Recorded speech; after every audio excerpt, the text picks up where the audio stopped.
محترم ملګري پوښتنه کړې ده چې کله اذان کېږي یوه زنانه هغه خالي جل جلاله وایي، خاوند یې ورته وایي دا مه وایه، دا وایي چې دا ذکر ده. محترم ملګري، زنانه باندې د اذان جواب ورکول هم واجب دي. باید چې کله هم یوه ښځه هغه اذان اوري نو باید چې جواب ورکړي. یوازې جل جلاله دا نه نبی علیه السلام نه منقول دي او نه په دې وخت کې ذکر دا حسابېږي. نو دې وخت کې د اذان جواب ورکول دا ضروري دي. البته کومه زنانه هغه په حیض کې وي بیماري، نو هغې دپاره هم اذان جواب ورکول دا جایز دي، څه ګناه نه ده. د جل جلاله په ځای باندې د هماغه کلمات له ځان سره وایي نو ثواب به یې وسي او غاړه به یې خلاصه سي. دغه ښځه په یوازې په جل جلاله سره نه خلاصېږي.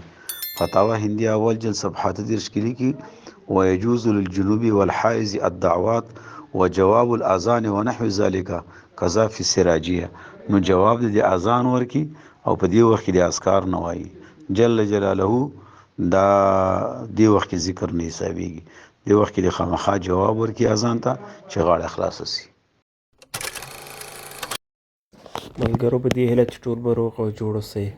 تاسو هم کولی شئ چې خپلې دیني پوښتنې د ویډیو په کمنټ کې راولېږئ تر څو مفتي صاحب درته ځواب کړي. ملګرو زموږ دا پوسټونه تر نور ملګرو د ثواب په نیت شیر کوئ تر څو هر یو مسلمان د دې هر یو مسلې خبر او پوه شي. السلام علیکم.